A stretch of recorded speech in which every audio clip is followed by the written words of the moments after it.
So I'm going to turn to you, Scott. I think you're up next for a question. So I talked about the 13 federal agencies and that we've been focused on eradicating bias from the mortgage lending process. But could you talk a little bit about what steps you're taking at class valuation to lead change?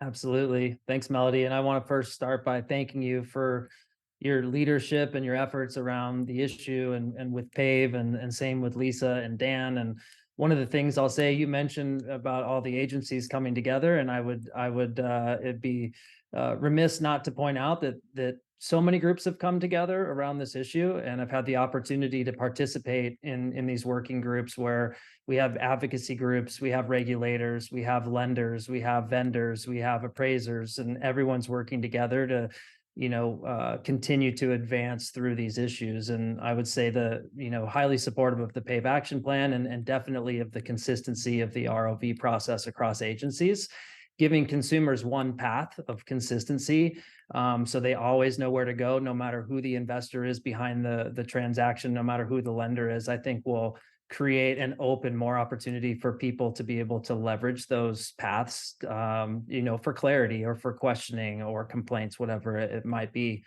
Um, I think you'll also see that there's a lot of consistency in the narrative that we're talking about today, which comes from those groups working together. Dan talked about, word scanning. And, one of the things that we're doing in class is you start off with a word search, but then you can start leveraging natural language processing technologies and things that can really put the words into context, because that is important, especially as you're working with appraisers and wanting to keep them efficient as well, and making sure we understand how those words are leveraged within context. And we have the technologies and the tools to be able to do that more. Another area class is extremely focused on is bringing more diversity into the profession, and also continuing to help to alleviate barriers. We do partner with ADI. We have, I know, at least two ADI scholarship winners that are working within the class organization today. We also work with our partners at McKissick to support them with their PREA program, but not only to help build those programs, but also to try to create a path. Even though we have barriers, we believe there are things we can do to help at least eliminate those by, providing a career path with property data collection to do while you're gaining the remaining, hours needed through PREA or through the traditional trainee process, so that there's a easier path to get through some of that resistance. Class is one of the largest staff appraiser programs in the country, and we do have several trainees that we have in that. Over a third of them are diverse in nature today, and we're going to continue to try to work to bring more diversity into that program. And with that, we are also leveraging newer technologies. I mentioned about our 3D scanning technology and how it brings consistency and repeatability and standardization.